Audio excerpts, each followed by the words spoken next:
Committee to order at this time, and our first order of business will be to approve the minutes, and I'm going to call on our Vice Chairman. Thank you, Mr. Chairman. I reviewed the minutes and find them to be in order and move for approval. For a motion, to hear a second? And motion and a second. Any discussion? Second. All in favor signify by saying aye. Aye. Any opposed? Motion carries. Minutes are approved. Next up is our investment report. Our friend, Mr. Beatty. Thank you. Good evening. Interest rates continue to improve. You see our LGIP rate went quite a bit. It's up over now 4% at 4.25. Our bank rate for last month was just under 4, but with the rate hike has gone over 4. And to kind of let you know where we are, it seems we don't know where interest rates will stop. You know, when the music stops, who knows? But it seems we're closer to the maybe top of the interest rate ladder. So we're starting to invest out a little longer because if those rates drop, we don't want to be exposed to all the short term. So we're starting to ladder out a little bit further to take advantage of those rates into the future. That's my report. Has the rate been higher and backed up some, or no? This is as high. No, sir. It's as high. It's continuing to rise. Now you'll hear like mortgage rate. The longer the market anticipates today that rates will drop sometime in the future. So the 1 and 2 year, the short end of the yield curve is increasing. But when you get out to the 10-year, those are not. Those are backed off, and so you've seen mortgage rates drop. But in the area that we invest in the short term, it's continued to rise, and we expect it in the shorter end will continue to rise probably for the next couple of months, maybe anyway. Okay, thank you. Yes, I move to approve this report. Okay. All right. Have a motion and a second. Any other questions? Hearing none. All in favor signify by saying aye. Aye. Any opposed? Motion carries. Thank you, Mr. Thank Beatty. you. Hey, can I make one announcement, sir? Please. The end of the month, February 28th, is the last day to pay Rutherford County property taxes without interest. So just a reminder that it's that time of year. Huge. Just a comment. I went up here, gave a check for my taxes, and before I got home, it cleared the bank. That's just too soon. We got to be able to float it for a few days at least. We try to be quick, sir. Okay. Before I got home, it cleared the bank. So, Were you late getting home? Maybe that's the question I should ask, Commissioner. thank you so much. Good night. Thank you.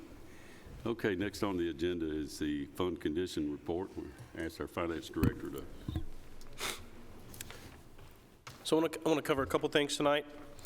The first thing I'll cover is our cash balances at the end of January. Our total operating funds were $471,993,751, and our total borrowed funds were $35,379,870. And then I also want to touch on kind of where we are right now for revenue-wise. Revenues to continue to come in on budget. Some revenues are coming in over, and some are coming a little under. So I want to touch on some good news and some bad news there. So we'll take the good news first. As the trustee stated, interest rates are up. So this year we've collected approximately $2 million more so far than we anticipated for interest or investment income. So that's some good news. And then some other good news, but followed by some bad news, is sales tax continues to be up.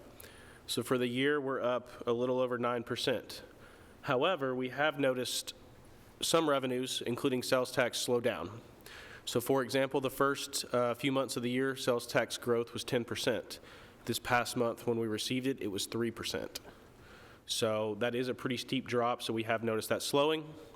We'll continue to monitor that, and I'll report back next month, you know, if that ends up being a V-shaped curve or depends on what's happening there. So I will keep you apprised of that.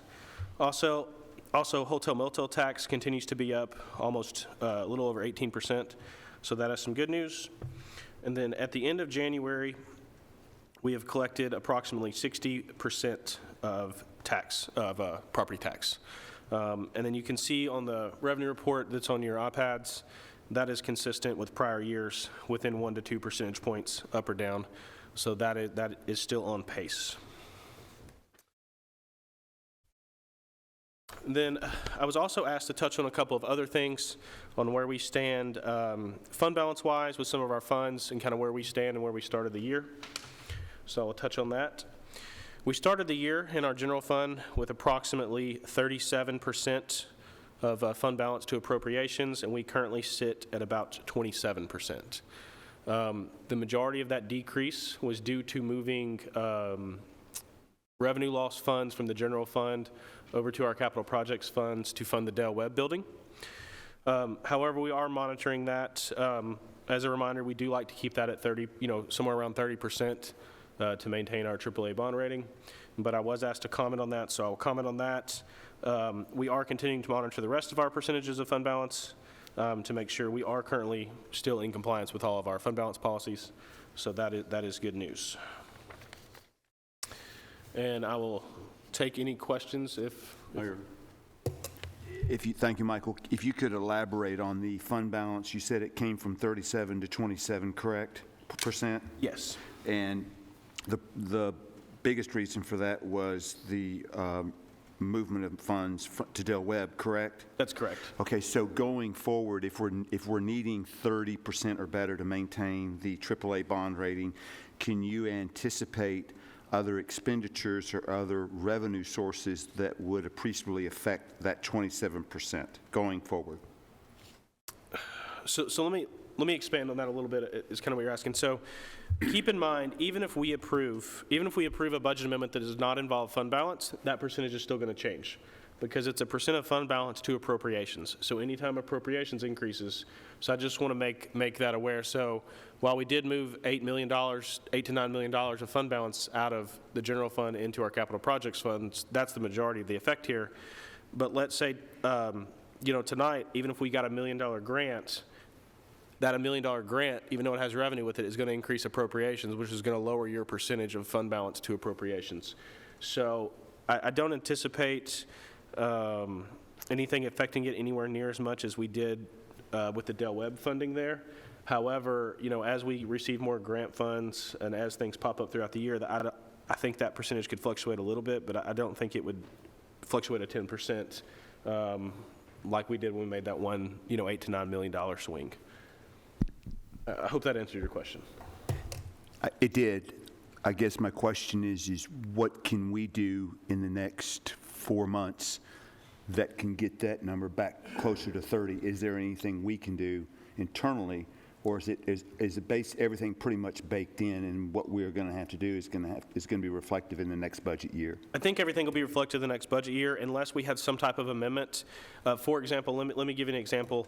I don't anticipate this now, but a few months ago we did have a budget amendment for some unrecognized revenue that didn't affect expenditures, and so we added actually $1 million to that number. I don't anticipate that over the next 4 months, but that's about the only thing that would really affect that, or if you lowered expenditures, which I also don't anticipate. Now, if revenues continue to come in strong, I would anticipate that percentage to be better, once we can recalculate fund balance at the end of the year.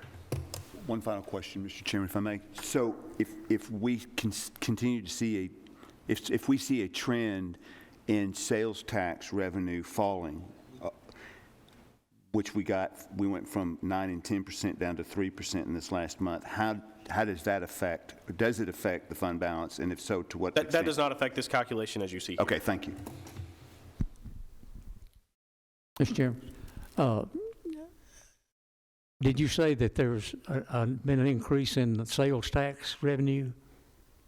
I said overall, from the start of the fiscal year, we are up about a little over 9%.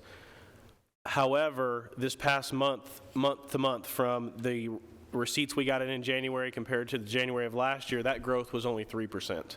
So we have noticed, I'm pointing that out as a trend, that I think that sales tax growth is slowing a bit, with the economy slowing a bit, and we'll continue to monitor that and report back to see if that trend ends up being a V-shaped or if it ends up staying down. Okay. Can you track the gasoline tax? Can you keep up with that? Has there been an appreciable drop in the gasoline tax revenue? I don't have that in front of me, but I can calculate that and bring that either to the commission or bring that back next month to budget, either one. I'll be glad to. Okay, thank you. Motion to approve. I have a motion to approve. Do I have a second? And a second, I do have a question, just a, Mr. Goose. thank you, Mr. Chair, for clarification. So you're saying that if, let's just say, for the sake of argument, our fund balance stands at 27%, and we approve a big grant, and so now that grant's part of the budget, and it could decrease that 27%. That's correct. But, okay, my understanding is that the fund balance is for emergency and just to pay bills. But if we get a grant that's specifically paying for something that's not in the budget, but now we put it in the budget because it's got this grant, I don't understand how that would negatively affect our ability for emergencies and being able to pay bills. Am I making sense? Yes, I think what I'm trying to say is we're required to keep a certain percentage of fund balance to expenditures or to appropriations. So if you increase appropriations and we don't increase fund balance, that's gonna change that percentage to be lower. Now, I think the way that you look at that percentage is ultimately it would affect, if that grant revenue didn't come in like it was supposed to, then ultimately you would have less reserves to pay because you've now approved more expenditures. But this percentage here that I'm showing, 27%, is a percent of fund balance related to expenditures. So if you increase expenditures and don't increase the fund balance, that percentage is going to drop. And that makes sense. But the scenario is that we're getting a grant. Mm-hmm. We're not going to build anything until the money's in the bank. And so that's specifically for there. Does the bond market look at that as far as our rating to say, okay, that's really... I mean, they look at a number of things. I don't want, obviously, if the bond market looked and saw it was 29%, I don't think that's gonna, they don't look and you don't have to hit us, but they look at a number of things.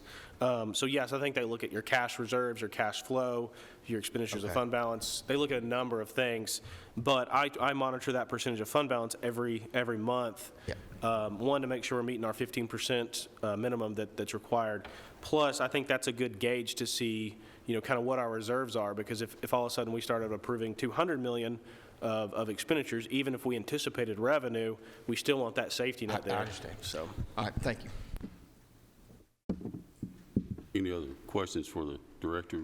Would it be possible to just, at a 60,000-foot level, say this is where we were when the budget was adopted, and this is basically, as we've been doing for a little bit right now, this is where we are now, and this is where we think we might be at the end of the year. And I know we're pressed for time, and I want this to be a continuing discussion, but I'm getting calls already, and I'm trying to sort out as a framework, the beginning of a framework. That's all I'm asking.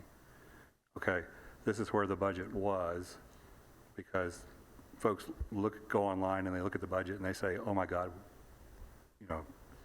there were challenges there. Okay, and I'm trying to get a sense for where are we relative to that, and maybe that's as far as we get tonight. Maybe the next discussion is what does it look like towards the end of the year? So kind of as I stated earlier, we started with approximately $53 million in fund balance, unassigned fund balance, to $140 million of expenditures and appropriations. So we have decreased that fund balance now, currently, to $46 million of unassigned fund balance and $167 million of appropriations. So that's kind of where we started, and that's kind of where we are now. Now, keep in mind, we have also increased some revenue during that time, some revenues, some grants, things like that. We still are operating at a loss, and I do believe this month we were operating about a $5 million loss for the entire year so far. I would anticipate that to grow closer to the $21 million budgeted deficit that we started the year with, because obviously once after February ends, we would stop getting property tax revenue in. So I would anticipate that $5 million loss that we're currently operating under to expand closer to the $21 million that was budgeted. Now, to answer your question about where we project to go, right now, that's our best projection of where we're going to end. That $46 million that I'm telling you where we're at today, that does take into account the $21 million deficit that we started the year with. And also, when I read you where we started out with $53 million in fund balance, that also takes into account the $21 million deficit. Because once we budget a deficit, that no longer becomes unassigned fund balance. Now that comes assigned to balance the budget.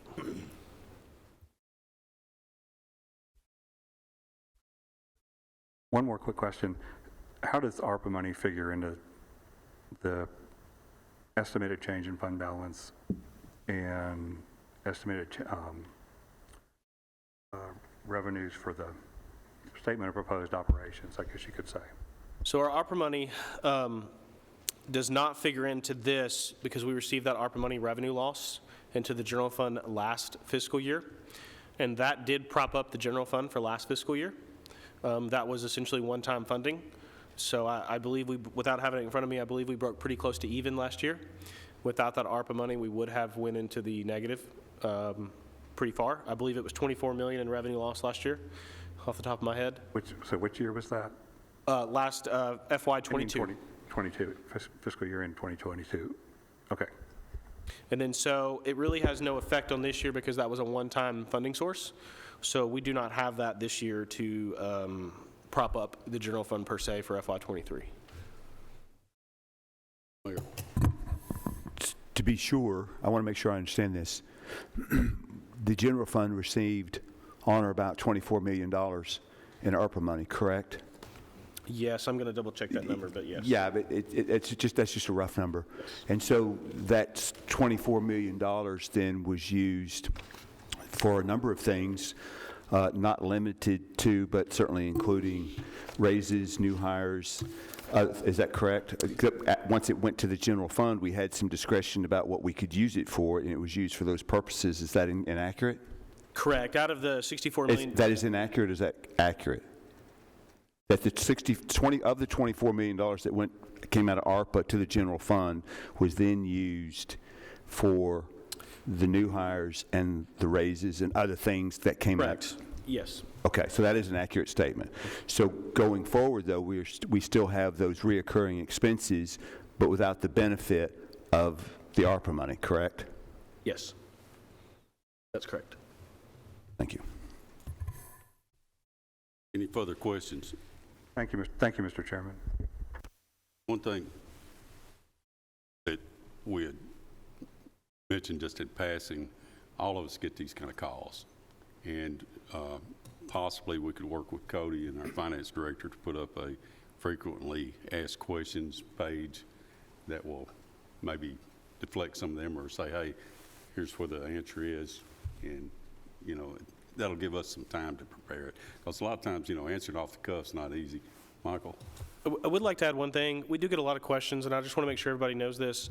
We do have our entire budget document PDF available. It's a little over 100 pages. That is available on our website for at least the past 8 to 10 years. And then also our audit reports for the past 8 to 10 years, which is going to have everything from our debt schedules to expense to budget. All of that is available for anybody that would like to go look. It's in PDF. And then our audit report is also bookmarked and searchable on there. So I just want, if there's any questions there, that is available. That audit report is approximately 300 to 400 pages, and the budget book is approximately 100. But it is bookmarked and indexed so that you can find exactly kind of what you're wanting to look for, and then it does show trends and histories there. So that is available. Thank you. And a frequently asked question section I think would be very helpful in terms of, because a lot of the questions I get are very fragmented, and there'll be like a question here and a question here, and additional information is needed, and it would give you a chance to use the linking, to use a little more information. So I like the chairman's idea a great deal in terms of providing a bit of a framework for how to respond, and then we can address individual questions. Well, we can ask the director and Cody if they'll get together and they holler back at us when you get a chance to talk to them, please. Be glad to. Any other questions? We've got a motion and a second. We hadn't voted on this yet, have we? Let's see. This is just the report. All in favor of approve the report signify by saying aye. Aye. Any opposed? Motion carries. Okay, next up is risk management. Elam. Speaking of frequently asked questions this time of year, this guy really gets a few, starting with me. Good. Good evening. So, starting with the 264 fund, for the month of January, the totals for the calendar year and for the month will be the same. So for the month of January, you will see $1,767,108 in revenue. Expenses, $5,748,547, for a difference of $3,981,439 negative. For the fiscal year, the combined amount is $40,051,949. Expenses, $46,786,735. Revenue less expenses is a negative $6,734,787. Let me point out something here for the month of January, and you will probably see this trend go on to the month of February and maybe into March, not as much, to this difference in revenue versus expenditures. But when the Board of Ed went to the state, we don't collect revenue from them. We don't collect premiums for them. So what we have here is the actual run out for their claims that were incurred but not reported in the month, like December, November, whatever. And this was anticipated, in matter of fact, over the years, and Michael may be able to expand on it a little bit, but the auditors, and working with Director Nolan, the auditors expect us to have this run out in the fund prior to this. If the county stopped today providing insurance all the way across the board, then you would still have run out, and that's what the auditor requires for that to be in there, to be able to pay those claims beyond you being able to collect your revenue for premiums. So this was anticipated, and you have like up to 90 days to file a claim, but most pharmacy almost comes in immediately to us. And so you would see this shrink drastically, I think, over, after 90 days. So that's the 264 fund. In the 266 fund, for OJI, for the month of January, you had $363.43. For OGI, you had $52,843.93. Total for the month, $53,207.36. Year-to-date total, $1 million for workers' comp, $1,358,041.24. OJI, $316,466.19. And the total for the year is $1,674,507.43. And then the county attorney number for the month of January, you have $27,510.93. And Mr. Chairman, that concludes my report. Okay, you've heard the report. Any questions for Mr. Elam? Hearing none, I'll entertain a motion. Motion to approve, Mr. Chairman. I have a motion and a second. Any further questions? All in favor signify by saying aye. Aye. Any opposed?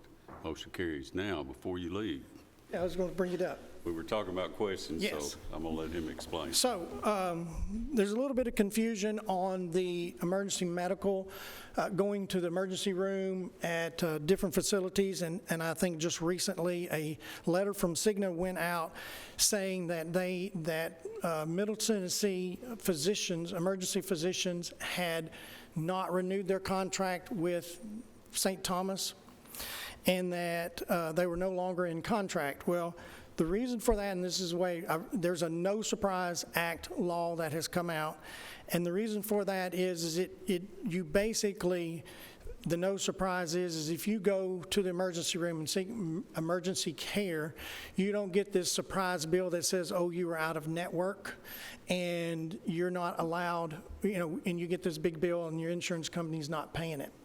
So that's what the Emergency Surprise Act is. And so there was no need, according to what Cigna has explained to me, and by looking at the No Surprise Act law, there was no need in renewing a contract because the law itself took care of that to where those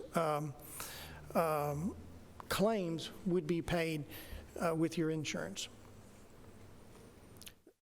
And I have asked, there was a letter that went out, it was a little confusing. Most everybody that received the letter should have gotten a follow-up letter to explain that why the first letter went out, because I didn't see it before it went out, and it was confusing for people to think that there's no longer a contract with Middle Tennessee Emergency Physicians, and then that's been thought it should have been out by now. So those people that received the first letter should have, if they haven't received it, should receive it, I would think, this week. But the answer is basically that the county's insurance is honored at the ER. Yes, sir. Yes, sir. One thing, he and I discussed this in the past, and I think it's pertinent to everybody to hear this. At the first of the year, when they're renegotiating, maybe that's not the correct word, but a lot of times they're still in talks and they haven't completed them on a drug use or whatever it might be. And sometimes they will send something prematurely that this is no longer covered. And in fact, it will be covered. They just hadn't got to it yet. And you might elaborate on that some. Well, that brings up a point. At one time, in negotiations with Sam's Club, they said that they weren't going to take their pharmacy, and it's a battle between contracts and pricing and everything else. It is constant in the insurance business and providers, and so they said that they weren't going to take Sam's Club. Letters went out to everybody that had used Sam's Club's pharmacy, and then lo and behold, they got it worked out, and then they sent a letter out almost the day that they said that their contract would terminate. This is, and I will go back also to another one, is Kroger Pharmacy. A lot of these get worked out, and they take it down to the very end of negotiating, and then communication comes out a little bit late. But unfortunately, the Kroger Pharmacy deal has not worked out. They have not agreed to terms. Sometimes it's Kroger Pharmacy, sometimes it could be like Humana or Cigna or Blue Cross, not able to meet a contract with certain providers or certain facilities. It's just there's constant negotiation of contracts, drugs, things like that, try to get it worked out. Might be a good idea for you to have a frequently asked questions answer page too. But anyway, thank you for saying that, because I'm like Commissioner Irving, I've been getting calls on these. So, thank you. Anything else? All right, thank you. Y'all have a good night. Okay, next is the Highway Fund Budget Amendment.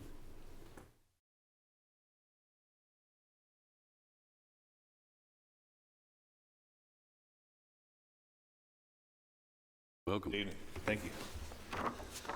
Good evening, everyone.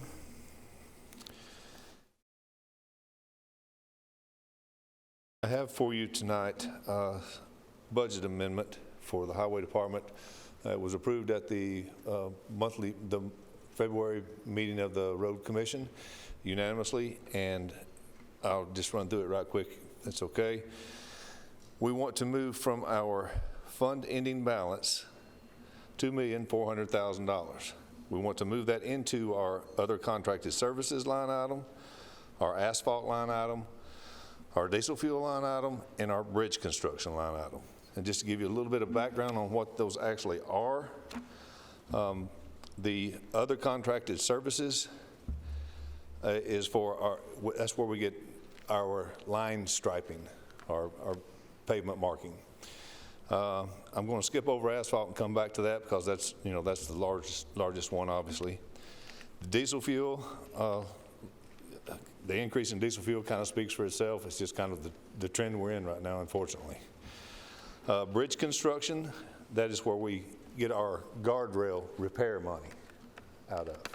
So as you know, it's kind of like diesel fuel, steel prices continue to increase, and so guardrail prices, repairs continue to increase as well. Now back to the asphalt for a moment. You'll see that that's a significant number, that $2 million increase.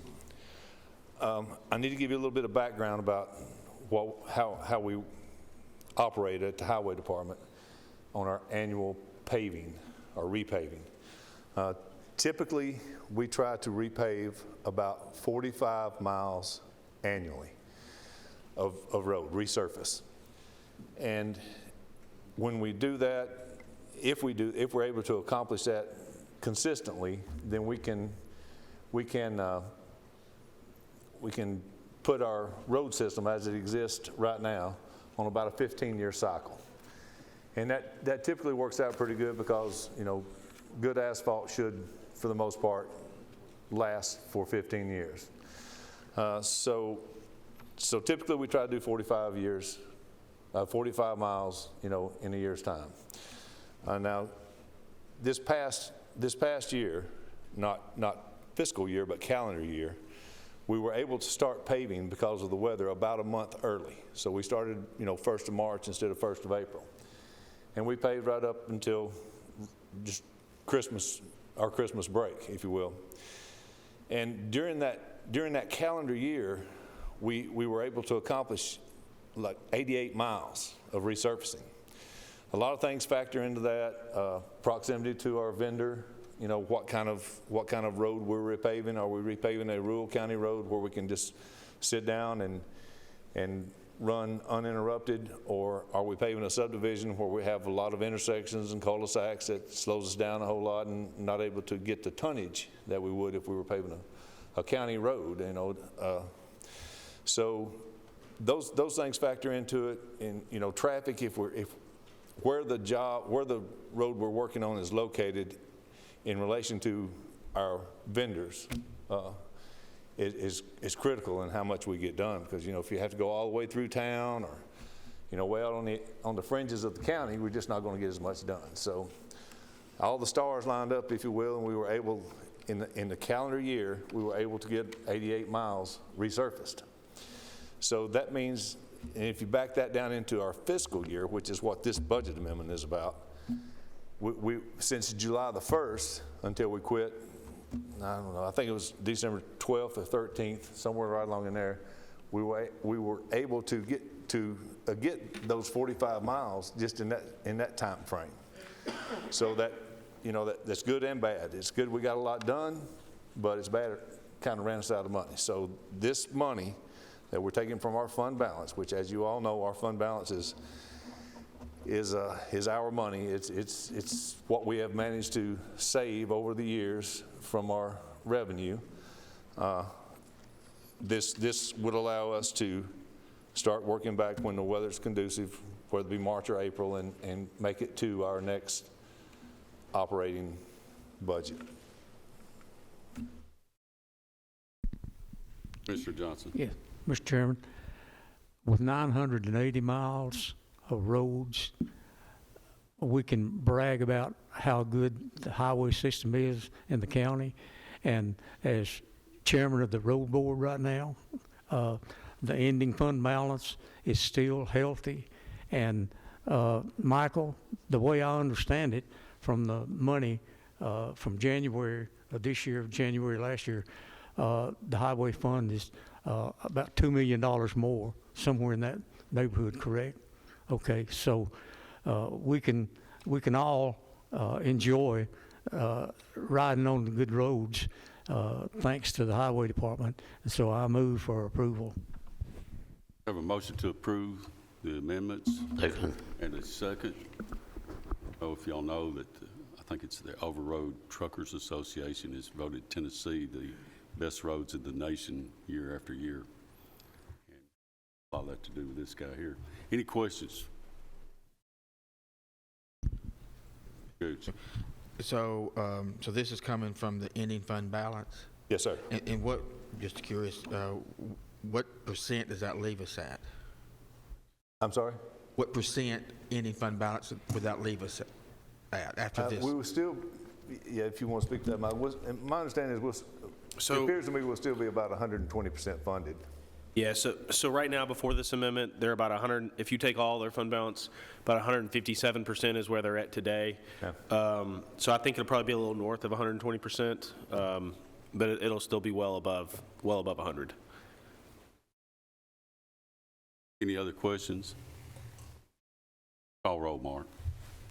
Commissioner Piercy? Yes. Commissioner Srinial? Yes. Commissioner Gooch? Yes. Commissioner Harris? Yes. Commissioner Irvin? Yes. Commissioner Johnson? Yes. Commissioner P? Yes, motion carries. Anything else? Mr. Chairman, I got a question. Okay. Greg, this is totally off, but there is some land that is, the school board is wanting to buy in the Beatty land. Are you familiar with that? Vaguely. I know where it's at. I don't know any of the conditions or how many acres or anything like that, but I know where it's located, yes. Okay, the reason I'm saying that is because we passed a motion 2 or 3 years ago where anytime the school wants to build a school, they have to have the road evaluation in it as far as, you know, like we went through with this last one. Yes, sir. How it was so over budget. So you haven't had a chance to look at that, or I'm being very preliminary. Would you say that? I am aware of it, and I think what you're talking about, the conversation that started, 3 years ago about trying to give us a heads up without disclosing, critical information that might mess a deal up, which is tricky, obviously. But I have had conversations with Mr. Lee, not in-depth conversations, but because of where I know that property is, I'm pretty familiar with the road system out there, and it's not really, it's pretty good location from my standpoint. Baker Road, back a few years ago, the highway department went in and added 2 feet of additional paved shoulder on the side of Baker Road, and since then the entire segment of Baker Road has been repaved.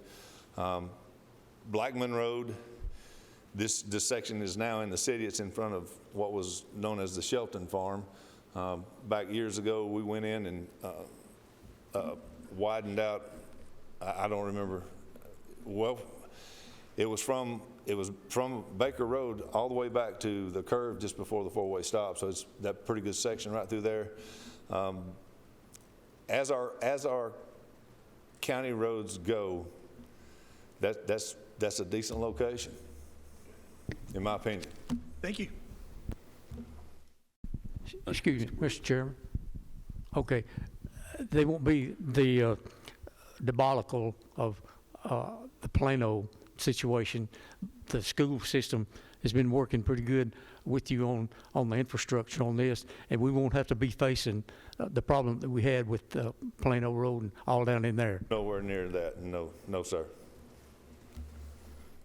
I did run those numbers, 126. 126% Will be funded after. Should have asked for more. Any other questions? If not, thank you, Mr. Brooks. Thank you all. Okay, next is item number 6, general fund budget amendment for the county clerk. Now, Michael, are you going to do that one?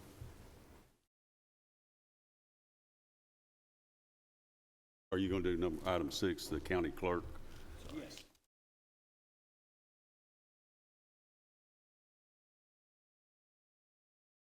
Item number 6 is a budget amendment for the county clerk.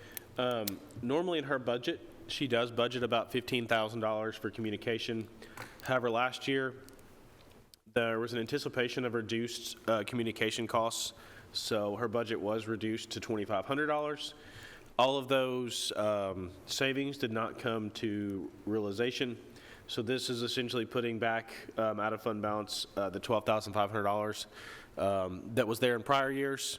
There was a miscommunication with her. She thought this was in there. It did get pulled out, but that's kind of how we ended up here. We are getting bills for this for phone lines, and we have spoken with IT. We are trying to, in the future, get these reduced based on upgrading technology. It just so happened this didn't get done at the start of the year like we anticipated.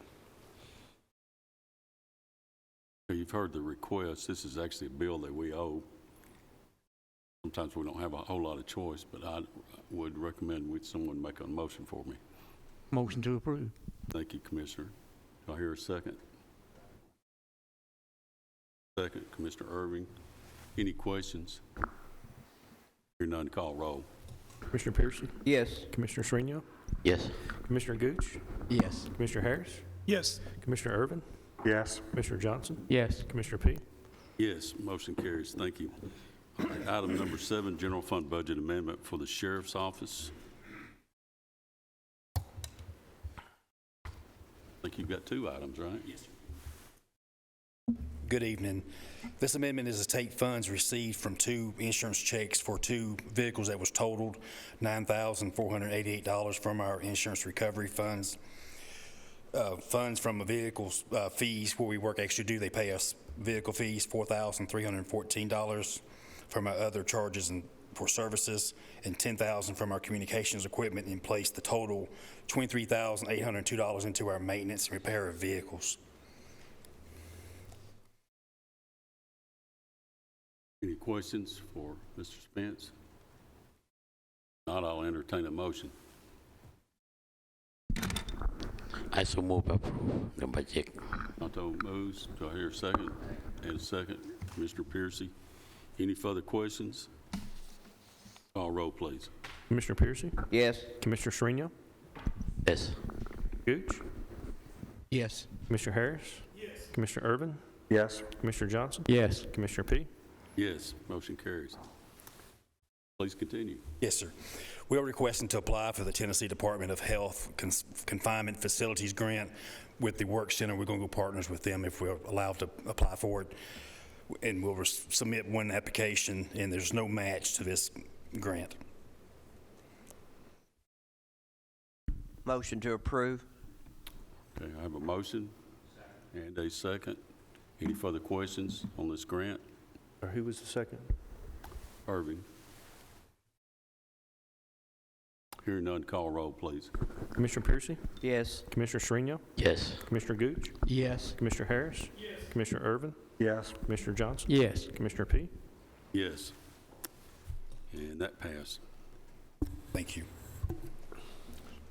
Let's see, you've got a general fund amendment for the sheriff's office and resource. Smith is going to do that. You're going to do that one? Director Smith is. Okay. So this budget amendment right here is coming from it's coming from the finance, but also it involves sheriffs and HR. That's why it's worded the way it is. What this does is we had some psych evals that are now paid on one bill from the HR department. However, at the start of the year, we did not know that was the route that we were going to take. So the budget for those psych evals was actually split between the sheriff's office and HR's budgets. So now HR is getting one bill and paying it. In the future, we will split that out accordingly how it should be. So this amendment essentially refunds HR's budget where it was originally budgeted in the sheriff's office's budget for sheriff's office employees' evaluation and testing. Any questions for the finance director on this request? Basically, we're trading monies back and forth, not new expenditures. And we'll get it back where it should be to start next year's budget. However, it ended up being a lot more efficient for us to have it on one bill. Yes, sir, that's correct. And ended up, I think, actually being cheaper for us too. Yes, sir, that was correct. I will entertain a motion. Motion to approve. Thank you. I have a motion and a second. Any further questions? Call roll, please. Commissioner Piercy? Yes. Commissioner Srinial? Yes. Yes. Commissioner Gooch? Yes. Commissioner Harris? Yes. Commissioner Irvin? Yes. Commissioner Johnson? Yes. Commissioner P? Yes, motion carries. Thank y'all. Mr. Spence. Item number 10, reclassification of a position for PAWS. Michael, welcome.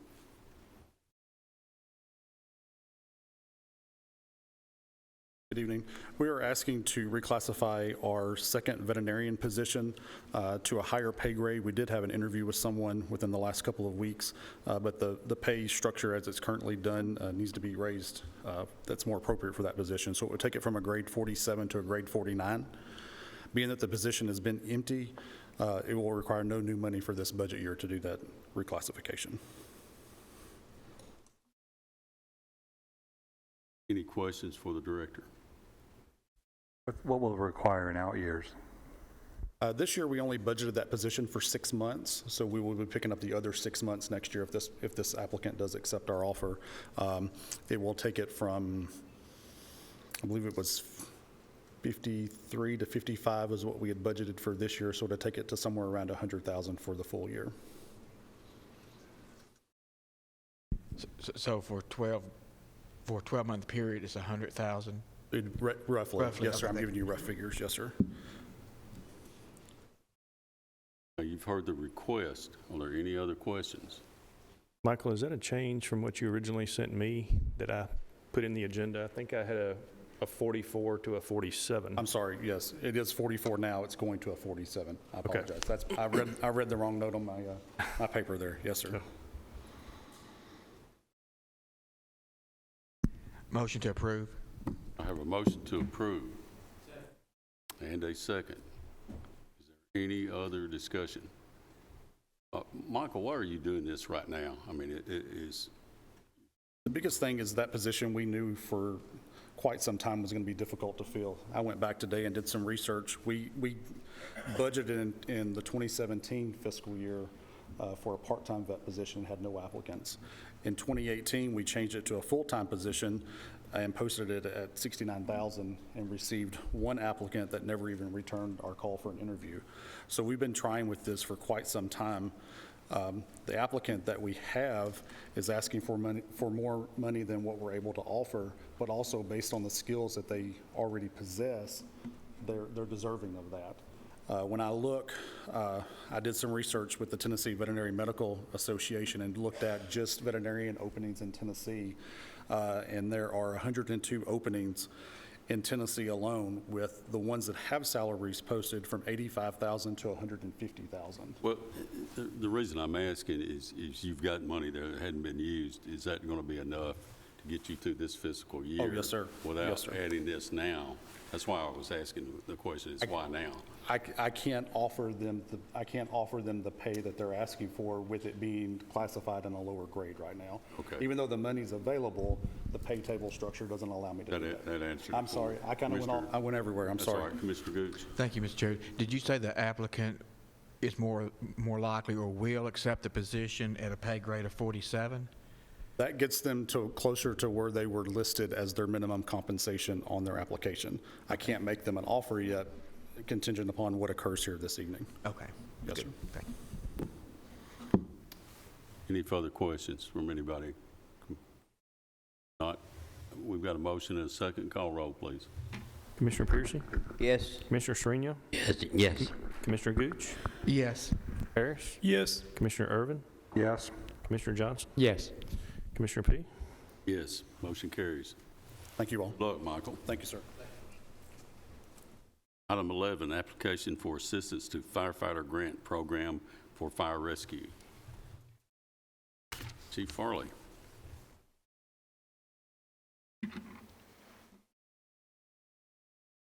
I'm here to request approval to apply for an AFG grant. We're requesting turnouts and 3 heart monitors.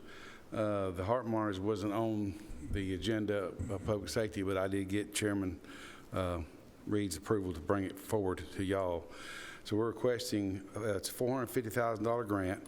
It's a 10% match by the county, and we're going to get 3 heart monitors for $134,100 and turnouts for $315,900. See, 10% from the county. Yeah. Motion to approve.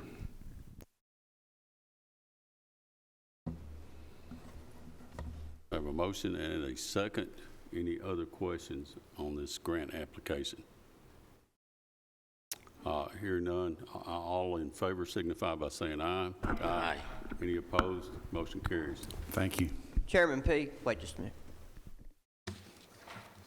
I don't wish any ill trouble on anybody, but this week, Tuesday night, I had to have the services of our ambulance division and our Rutherford County Fire and Rescue.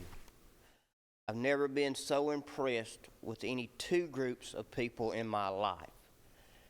You need to experience their service, but I don't wish it on you because it's usually trouble. My father fell ill, and they come to his aid. They're the most professional, courteous group I've ever seen work in a private home. And I want to thank them publicly for what they've done for our family and helped us. Thank you. Thank you, Commissioner. I appreciate you saying that. Okay, item 12, Solid Waste Fund Budget Amendment and Convenience Center Change Orders. Bishop, welcome. Good evening, Commissioners. The first item I have is a budget amendment where we will be asking to pull money from item 55739-732, which is our Haley Road Recycling Center building purchases, $120,000 to move it over into the 55732-412. That's diesel fuel to overcome the deficit to the budget.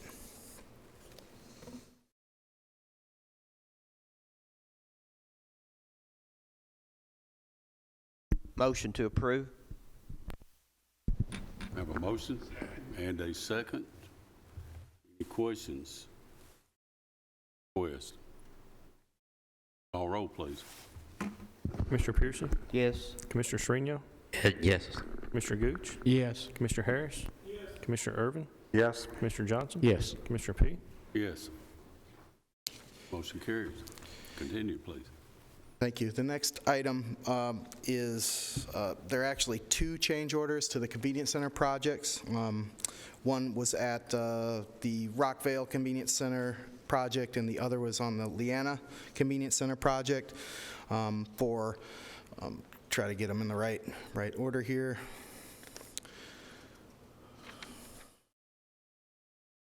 The Leanna project for a total of $8,888.76, and the Rockvale project for a total of $10,977.12. Both of these change orders are related to corrections that had to be done to concrete forms. After the forms were up, we noticed that there were some issues with the plans, where the plans were designed inappropriately. We caught them prior to pouring the concrete, and this is the cost for readjusting the forms and getting us ready to pour appropriately. We saw this the other night in Public Works, so there's a couple of us that have seen this, but any questions from the committee? I meant to say we request that these funds be pulled from the solid waste fund. I believe Director Smith can speak to that. We're going to request that these, if this is approved, that these funds come from the assigned fund balance, Fund 116. Which is solid waste. Any questions about this change? We had some questions the other night, and we were hoping to be able to have some answers from the group that basically made the error. But we've got a bill in front of us that the contractor has done his due diligence, and I think we need to pay ourselves. However, I still want the answers from this firm, and Bishop has assured me that he's working on doing that, and the mayor also. So I don't think this is something we need to just let drop. Well, exactly. And if you didn't hear that, we need an understanding of why there was an error, and who's actually responsible for that. Thank you. And Do we have a motion on this one? Mr. Piercy, Second. and a second, Commissioner Johnson. Any other questions? Chairman Phillips. I believe the motion at Public Works had an asterisk that related to a follow-up to that committee as to the failure or success of recouping some of that money from the engineering firm. It might be appropriate that that same asterisk be added to this. And I don't have a problem with that, Commissioner. I don't have a problem with it. Add that to your motion. How about the second? It's okay for both of them. Mark, have you got that? Yes. Can I have a little clarification on that? Does this mean that the contractor won't be funded for these activities until we meet next month? I wouldn't think so. Okay. We're not holding him responsible. Excellent. No, we're going to pay the contractor. It wasn't his fault. We just want an explanation of why this mistake was made. And That's correct. The asterisk dealt with, we wanted to make sure that we were following up to see if we could recoup some of the money, and for you guys to report back to Public Works and this committee if we were successful. Thank you for the clarification. Any other questions? Call roll, Mark. Commissioner Piercy? Yes. Commissioner Srinial? Yes. Commissioner Gooch? Yes. Commissioner Harris? Yes. Commissioner Irvin? Yes. Commissioner Johnson? Yes. Commissioner P? Yes, motion carries. Thank you, Bishop. Thank you. Wait just a minute, Bishop. I've got a question, Chairman. You thought you was going home, didn't you? Do you have any other sites under construction of major change on the convenience centers other than Leanna right now? We have Leanna, the Smyrna, which is the G Street project, and Rockvale. We are also working on the Walter Hill project. There are no other change orders that I'm aware of, or any alterations that are the issues that we caught on the plans in these projects. We pretty much caught them simultaneously as the projects were being built, and they turned our radar on to look especially for them in the other projects, so we were able to do the adjustments prior to forms being placed in Smyrna, for example. We're scrutinizing at a different level the remaining projects as we go forward because of these instances. So we don't look for this same hiccup in the other sites? That's correct. Thank you. Yes, sir.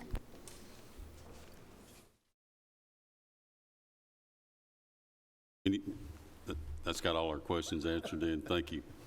Sorry about that. I was distracted for a moment. All right, next is item 13. And Michael, I think you're going to do this one for us, aren't you? The general fund budget amendment for Recovery Court. This budget amendment is related to our Recovery Court DUI expansion grant. And what this amendment does, we're requesting to allocate approved unused federal funds from the previous budget year to roll that to this year. This also corrects a few line items within that grant budget. Specifically, it corrects a pension line item. The scope of work has not changed, and the grant funds have not changed as far as the award amounts. There is a match to this, a percentage.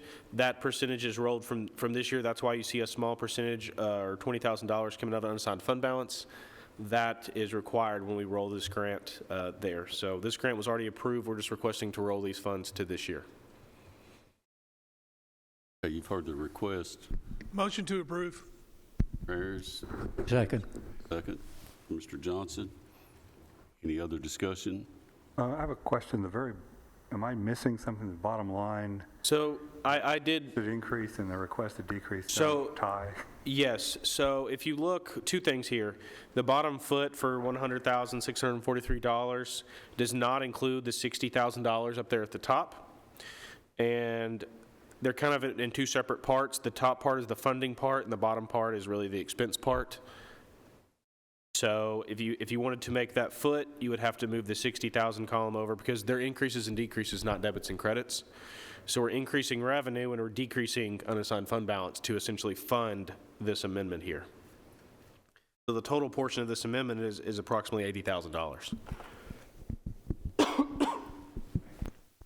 Does that make sense? Normally you would see, normally you'd see a credit over there to increase revenue, but because this is budget, it's not the actual revenue or not the actual expense.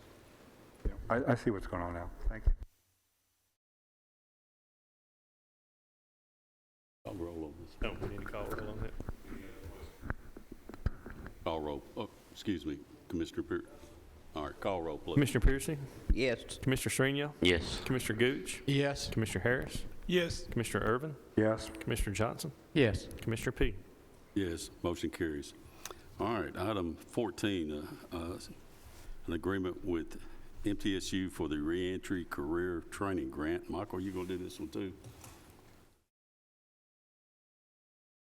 Sorry, I'm scrolling. Get my iPad to cooperate here. So this is the subrecipient agreement between, this is not the actual grant agreement. This is the subrecipient agreement between Rutherford County and Middle Tennessee State University. The grant has already been approved, and then as you can see, there's an attached budget here, if you scroll all the way over, of what that money is passing through us to fund. But this is the agreement between us, not the actual grant agreement. Okay, and your agreement is on your iPad there. Any other questions? This has been approved by the county attorney as well. This is basically a pass-through. This is not costing us any money. Entertain a motion or more questions? Second. Commissioner Gooch, second, Commissioner Sereno. Thank you. Any other questions? Call roll, Mark. Commissioner Piercy? Yes. Commissioner Srinial? Yes. Commissioner Gooch? Yes. Commissioner Harris? Yes. Commissioner Irvin? Yes. Commissioner Johnson? Yes. Commissioner P? Yes, motion carries. Item 15, we're going to defer again. We are actually waiting on some more information from Doors of Hope. We'll get that hopefully by next month. Michael? We did finally get the contract for that. I know that's been on there the last few months. We did get that last week. However, we had a meeting with Doors of Hope and with GNRC, who's going to help us administer that. And then there came up some more questions about who was going to be required for purchasing some construction costs for that grant. And so we asked the state for a 1-month extension so that we could confer with the county attorney and with Doors of Hope. Doors of Hope has also had a leadership change in executive director. And so the state granted that 1-month extension request. And so that's why we're requesting to defer this until next month. Okay, thank you, Michael. And that brings us to item 16, an application for Tennessee Department of Human Services grant for child support enforcement. I guess you're going to do that one too. So this is a grant we currently get. What you see before you would be the grant application, and if we're awarded it, would be for next budget year for FY24. This grant currently funds a portion of a juvenile court magistrate's salary. And it does have a match. That match is in our budget right now for this fiscal year, and if we're awarded this, we would include it in our budget for next fiscal year. Okay, so this is permission to let them apply. Mm-hmm. Do I hear a motion? So moved. Mr. Piercy moves. Second. Mr. Sereno seconds. Any further questions? All in favor signify by saying aye. Aye. Any opposed? Motion carries. All right, item 17, general fund budget amendment for the city, county garage, and Civic Plaza. Mayor Carr, are you going to cover this for us, or? Well, I would, but Michael seems to have a better grasp of the facts and the history than I do. So if it's all right, I'm going to let Michael speak to it. Thank you. So this budget amendment you see before you is rather large, and let me start by saying every year we do budget, and we have for the last several years, for maintenance of the Civic Plaza and the city garage. Of course, we do own a portion of that, a small portion over there in the corner, and back when this was established, we were responsible for a certain amount of percentage of that cost, and we do cover that every year, and we have. However, this year we received some unexpected invoices or bills from the city of Murfreesboro, specifically relating to a fire sprinkler upgrade system in the garage under Civic Plaza. Those bills have been rather expensive, and so what you see before you encompasses 3/4 worth of bills. So this budget amendment would allow us to pay all of the bills that we have currently received. We are still waiting for the next quarter's bill. And we do not approve these projects ahead of time. And when I did some research on this, there should have been, back when this agreement was signed, there should have been a joint parking authority created for any disagreements on bills. However, it is my understanding that a joint parking authority was never created. However, I do want to add, I don't think there's a disagreement on the validity of these bills. The Supreme Court's project has been done. It is my understanding that it was needed.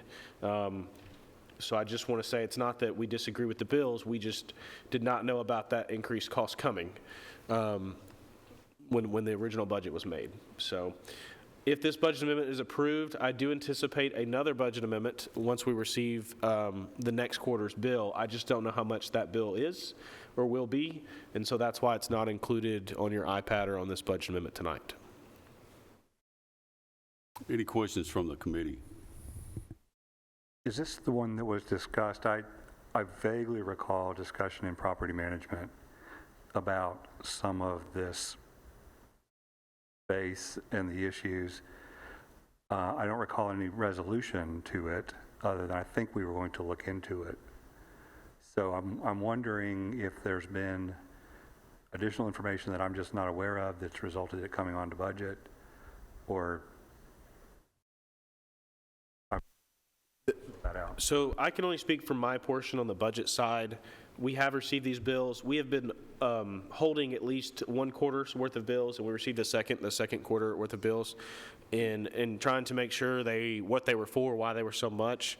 I received, a detailed background sheet of what they were for and what that was. So that's why I'm bringing a budget amendment to tonight, and I'll defer any other thing past budget probably to the mayor. So when we got first wind of this, Commissioner, I asked Nick Christensen, what the agreement looked like. So he pulled up the agreement. The agreement's, 25, 30 years old. And just to be real candid, it's a mess. And so we've got more than one situation. Thank you. 1989. And so it's the language is vague. There's a part of the language in the agreement between the county and city regarding the parking garage and who's responsible for maintenance and upgrades and maintenance that was supposed to be administered by a parking authority that was never established. So there's a lot of this agreement that over the years was just never kept up with. So I've asked Nick on behalf of the county to review this and then approach the city to find out what we can do to have how we can have better managed expectations when it comes to the maintenance and upgrade of that facility that we're part ownership on. And so we can get that better clearly defined in agreement. So that's where we're at. We're not in the best place we need to be, but we're trying to work through it given the circumstances that we got, to be quite honest. Are these bills that have, for work that's already been done, and we're just kind of trying to move it through? And that's correct. So how this kind of works is the city bills us quarterly, and they send us a detailed breakdown. So in years past, we generally pay for some general maintenance, everything from grass cutting or flowers being planted to, electric bill, a portion of that. However, over the last little bit, there's been some major maintenance under there. If you've been under there, you can see some of the piping insulation falling or some concrete chunks falling and stuff like that. So that's kind of what this is. These are larger capital projects. And so just for an example, the sprinkler project is a $500,000 or more project. Our portion just happens to be a smaller percentage than the city's. And if I could interject, the big challenge is that even though we're a part owner, the county was never consulted in advance before the city determined that they were going to do a significant upgrade in that facility. We just started receiving invoices. And so what Mike and I are saying is that we should have been consulted prior to the work being done and invoices being sent. And the agreement is so vague and it's kind of a mess, so we gotta fix that. I mean, if the city's gonna undertake improvements to that city garage, that's great, but we should have a say in that process before we get to the point of receiving invoices, is what I'm trying to say. Mr. Mayor, you mentioned, I think, that there, in your research, there's supposed to be a parking authority, Yes. and there's not one. No, sir. And did you mention there's, Well, let me be clear. Not to my knowledge, Not to there's you, one. okay. We can't find one, so if there's one, and thank you, Mayor, and Mr. Smith, you said something, a grievance committee? Or what was that? Let me, I'll read you that section. Give me 1 second. I'm flipping through the agreement. So part of the agreement from 1989 says that all disputes shall be resolved, all disputes in billing, operation, maintenance, and control as it relates to the parking garage, the disputes shall be resolved by the joint parking authority. And to my knowledge, I cannot find where a joint parking authority. Now, I'm not saying that from my point of view that we dispute these bills. I think when I first got here and I brought this to the mayor, I just thought we should have a seat at the table to have a say in these projects if we're going to have a say for 30-something% of the cost. Exactly. However, in doing some research on these bills, I don't find these costs to be extraordinary for the type of project that's over there. And we couldn't have anticipated that last budget year because we didn't know about it. And so I just kind of wanted to provide some context to that. But I guess grievances was the wrong term. I meant disputes based on this agreement here. And I think the billing is fair and justified too. So is our next step to research further the parking authority and try to get it going if we should have one? Or? well, and that's what and quite honestly, that's what I've asked Nick to research. Okay. Is that the most effective way to administer the parking garage going forward in 2023? It very well may be, and if that's the case, we absolutely need to put that together. The point being is we don't need to be surprised with invoices for major projects being done where we didn't have a say in whether the project should be done or not. That's the point here. That's true. And just one more question. On your research on the parking authority, does it say as far as membership in this authority or the number of people, or is that just something we need to research further? So in speaking, and I don't want to speak for the mayor's office here, but in speaking with Nick, he has reached out to the city's legal counsel. I have also reached out to their budget director. She has now, me and her do have a good rapport. That's why she is telling me there is another bill coming, one for the sprinkler project to finish it, and some other for some replacement fencing. If you've been over there recently, they have replaced some fencing with some updated like aluminum stuff that doesn't rust. They're working on that. So I do feel like there's a good rapport going forward, at least from my point of view. But as far as this agreement here, and me and Nick were looking at it, it has some contradictory language on how some of this is supposed to operate based on how the original funding was and who's the ownership. So I say all that to say is it does talk about ownership. This also gets into how the parcel of land we own over there, it talks about a diagonal line drawn from the northwest corner to the southwest corner, so it doesn't give a grid coordinates. And then it does talk about costs, and then I'm trying to find the section where you're asking about the composition of that committee. That's where I'm not sure if it has it. And that's something can be determined with Nick's negotiation. Yes, he has. Yeah, I didn't see the composition of the committee, and all the things that Michael illustrated tell you just kind of how mess of a contract this is, right? He has, as recently as of in the last few weeks, he has reached out to Adam Tucker over there. And so I do know, we're just trying to find documents, dating back that far. Yeah. So I do know we're working on it, but as we all know, sometimes government moves at a snail's pace here. And if you would just, Mayor, when you get that report, if you would just submit it to us. Oh, absolutely. To look at it, and steering may need to look at it too. Absolutely. But thank you. Absolutely. Thank you. Mr. Harvey. If I'm correct, and I kind of hesitate based on what everybody's saying, there was a contract, I think, at the property management meeting that was somehow included, so that might be something to be a starting point. I think that was one of the documents that was being looked at. Mr. Urban, Commissioner Urban, I'm only aware of one agreement regarding the parking garage, which is the agreement that Michael has. So if there's a secondary agreement. No, I'm saying the contract that y'all are referring to may be on property management's website. Oh, okay, yes, sir. Fair point. Okay. I'm not 100% sure. Right. But and if it's not, we can certainly get that to you, but that's probably, yeah, about 80% maybe. Okay. And then are these costs that we have historically paid Just, I mean, not Yes, just, not yes. just kind of the routine stuff. Yes, but no, we have also more historically paid significant. those since, the early 90s. We have historically paid these, and we did budget for it. Just as an example, in the budget amendment, you can see we budgeted $60,000, and that's more in line with what we've spent every year, is somewhere in that range, not the $300,000 or so that we would have spent year-to-date if this is approved.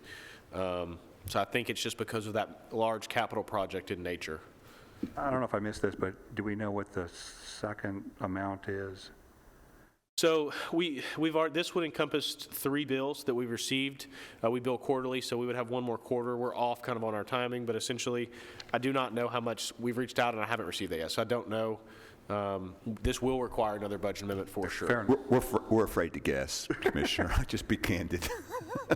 I don't want to mismanage your expectations here. Thank you. It's not $1 million, okay? So it's less than $1 million. Any other discussion? Okay, do we have a motion on this one? We do not. Okay, Commissioner Gooch makes a motion to approve. Second, Commissioner Piercy. Any further discussion? I want to answer your question to make sure I get it on the record for you. So there was a charter of a joint parking authority passed in 1989. It looks like my agreement here was signed by John Mankin at the time. And it sets forth as follow: a joint parking authority shall consist of 7 members, 3 of whom shall be appointed by the mayor with approval by the city council, 3 of whom shall be appointed by the county executive with approval by the county commission, and a 7th member who shall be appointed by the mayor and county executive. The term of office for the members of the joint parking authority shall be 3 years, except the initial term of 1 city appointee and 1 county appointee shall be 1 year, and the city appointee and county appointee shall have an initial term of 2 years. So 7 members total. And that was signed back in 1989. And it was also attested by the county clerk at Elam.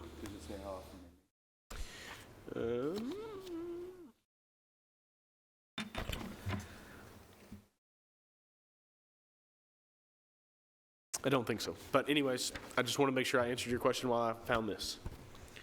Any other discussion? Commissioner Harris. So if this has already been approved, then all we got to do is the mayor's got to go out there, make a deal with the city mayor, and then we get this board together. Well, I think one of the things that we're researching that me and Nick are working with the cities, we want to make sure we have all of the relevant documents, because there could have been something approved between 1999 and now that I'm not aware of. To put it in a little context, I wasn't alive in 1989, so I'm still trying to figure out what was passed in between then, because if something was passed that contradicts this, that may supersede this. So we just want to be sure we do our due diligence and find all the applicable paperwork. And then the city has been fine to work with us on this. They have not given us any pushback, me or Nick. Matter of fact, we found some documents, they found some. So I think that's our next steps. And then once me and Nick and Adam Tucker can kind of find everything, I think the plan was, I don't want to speak for the mayor, but I think the plan was then for us to get together as a group and figure out what direction we need to go, and then we would report back to this body. Well, I understand that. I know you'll handle it, Mayor, but I'm just concerned about the upcoming budget, because you're talking less than $1 million. So if it's less I was than $1 being a million, little fishy. I was being a little facetious there. So if it's less than $1 million, I'm a little concerned. We got 3 months before we got to start making some decisions. Well, I think too, I do have a good relationship. The city has been great to work with. Aaron Tucker, their budget director over there. I anticipate meeting her, having a conversation well before budget time, before the budget would come, before the budget comes before this committee in May. So I would anticipate having a much more accurate number for next year, and us having some type of resolution before then would be my plan. Any further discussion? Call roll, Mark. Commissioner Piercy? Yes. Commissioner Shrino? Yes. Commissioner Gooch? Yes. Commissioner Harris? Yes. Commissioner Irvin? Yes. Commissioner Johnson? Yes. Commissioner P? Yes, motion carries. All right, item 18, general purpose school fund budget amendments. Well, okay, we've got a representative here. Welcome.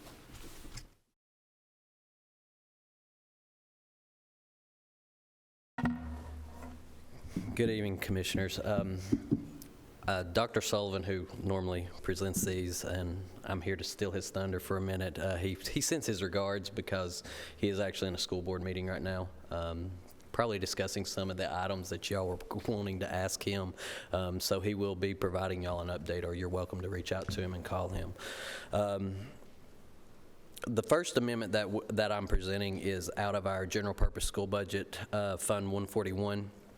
What this is this amendment increases budget Fund 141 revenue and expenditures to recognize the additional awarded amount of the FY 22-23 voluntary pre-K grant. This reflects the additional amount of $88,983 to the grant award that was approved by the State Department of Education. This additional grant award will support an opening of a 22nd VPK classroom in Rutherford County Schools. The classroom location would be at Plainview Elementary, where we are currently have a full class of 20 VPK students. We have an additional 40 income qualifying 4-year-old students on waiting list for Plainview Elementary School, as well as Christiana Elementary School, that will help fill the seats in this Plainview Elementary VPK classroom. And I would like to keep this motion separate from the other one, and I'll explain afterwards, but if we got any questions on here, you can see his recommended motion there. You're our rep. Yes, sir. We discussed this, and I think basically what it is in a nutshell is to fund a 22nd voluntary pre-K classroom, and the classrooms are funded as long as the grants are available. So my motion is to approve the request. Okay, we have a motion from Chairman Goots to approve. Second. The second, Commissioner Sereno. Any questions? Hearing none, call roll. Commissioner Piercy? Yes. Commissioner Srinial? Yes. Commissioner Gooch? Yes. Commissioner Harris? Yes. Commissioner Irvin? Yes. Commissioner Johnson? Yes. Commissioner P? Yes, motion carries. Okay, please continue. Okay, the second amendment is still in the general purpose school budget, Fund 141.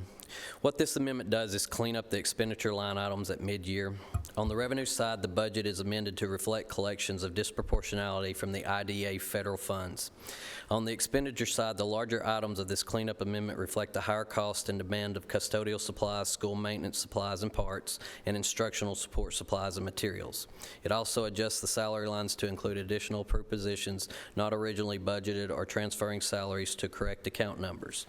This amendment has a net increase of both current year revenue and expenditures of $375,000 with no use of fund balance.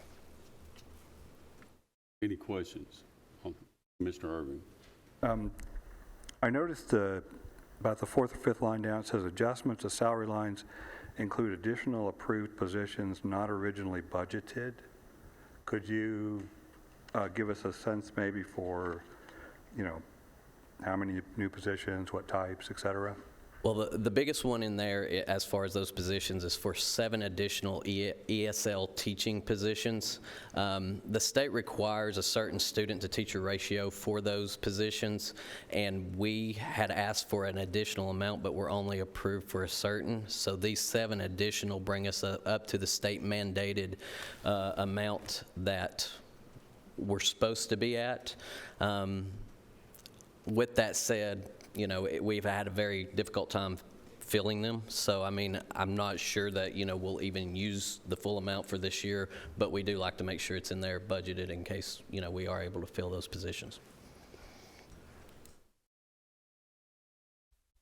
Oh, yeah, there's one other position that we did include in there. It's a grant writer, which that position is actually supposed to come in and write grants to where, sometimes we don't have to come to you to ask for money. So those grants that are out there that are available, that they will go out and search for them, find them, and be able to write them and maintain grants that do come in that we may not be able to see, that sometimes the revenue comes in and we're not aware of them. So everything grant, as far as federal and state grants, would run through them. So that's what another position that was not originally budgeted for.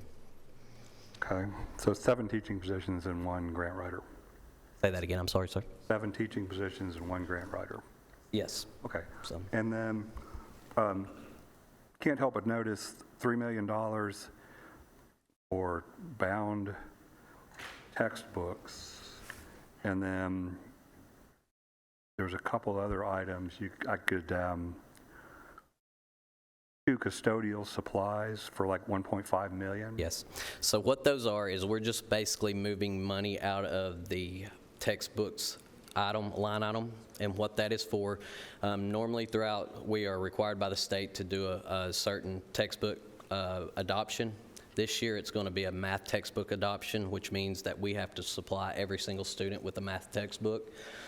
Since a portion of that is being picked up in our federal funds through ESSER, we didn't need all of that potential budgeted money there, so that's the reason why we were able to move it to other line items to cover custodial supplies, which, you know, the first problem we have with that is there's a shortage in those custodial supplies, so usually our normal vendor that we would use, we would buy them at one price, but because we have to go to other vendors to be able to get it, we don't always get that ideal price that we, you know, that would cover, you know, those custodial supplies will be covered in that line item.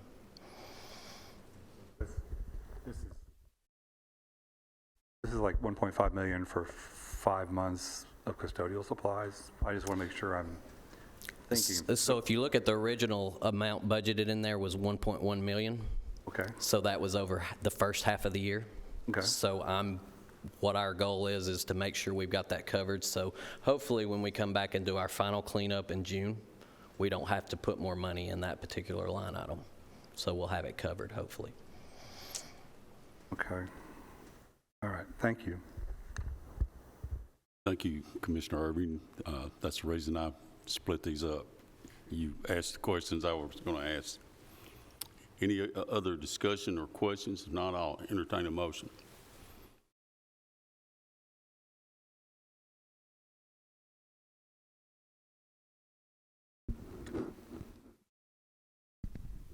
Second. I have a motion and a second. Any further discussion? Call roll, please. Commissioner Piercy? Yes. Commissioner Shrino? Yes. Commissioner Gooch? Yes. Commissioner Harris? Yes. Commissioner Irvin? Yes. Commissioner Johnson? Yes. Commissioner P? Yes. Okay, please continue. I think you've got one more there, don't you? Yes, this one is actually for the centralized cafeteria budget, which is Fund 143. This FY 22-23 centralized cafeteria fund amendment is to increase equipment and supply line items due to the prior year encumbrances becoming actual expenditures in this current fiscal year. It also amends these lines to cover higher costs for equipment replacement and supplies. A portion of this amendment was prior year obligated money that rolled into fund balance and is being allocated to the respective line items to cover prior year obligations that are now current year actual expenditures.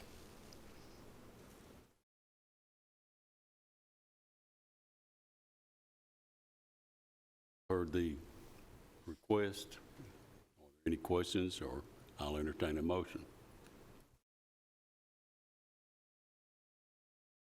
I'll move for approval, Mr. Chair. Gooch, thank you, sir.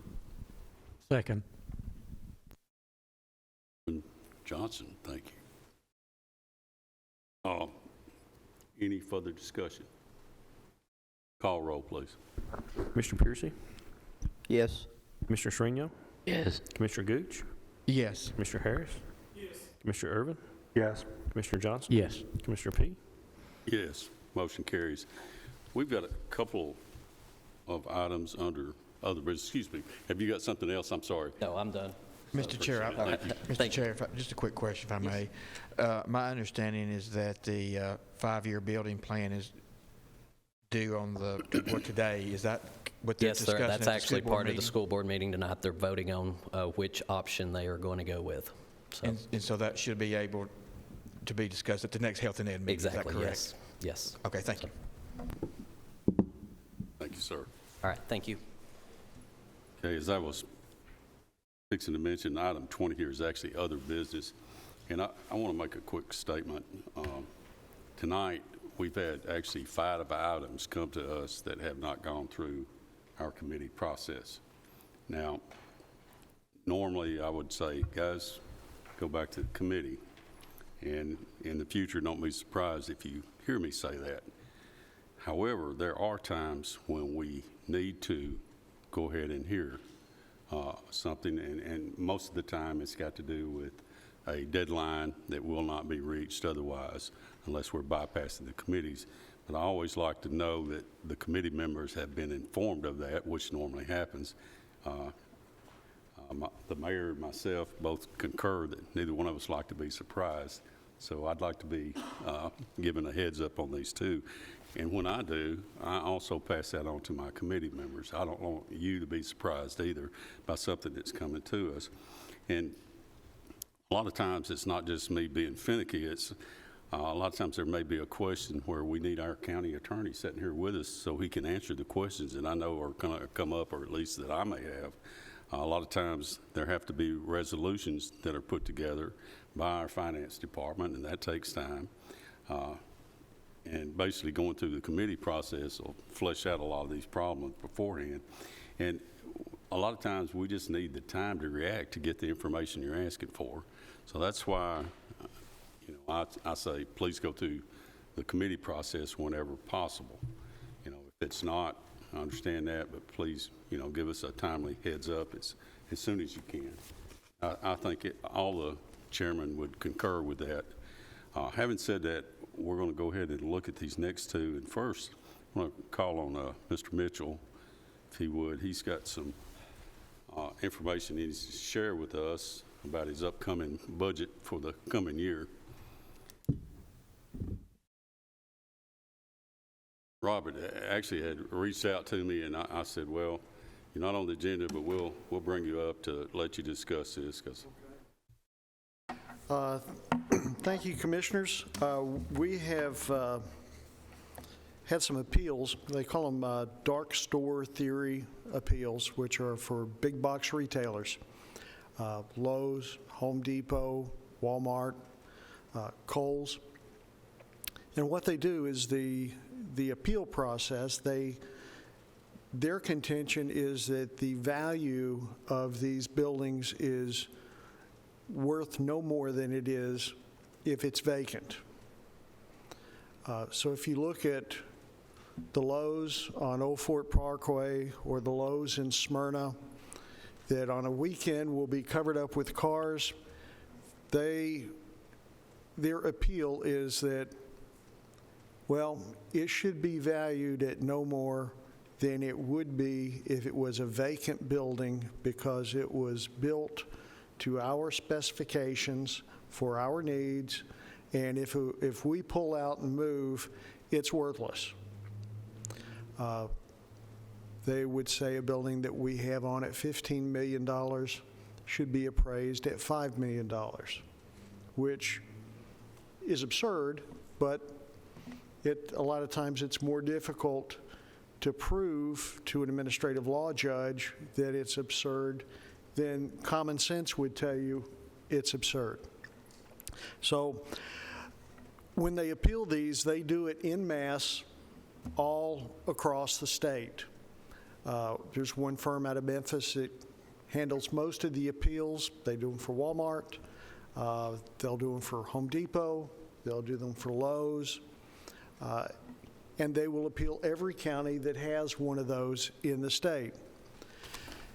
Back in 2014, the State Comptroller's Office asked us to hold our appeals and everyone else in the state to hold their appeals in abeyance, which means that we agreed that, and the other parties agreed, that there would be a test case, which is out of Sullivan County, and however that one went would set the template for how the rest of the appeals would be handled.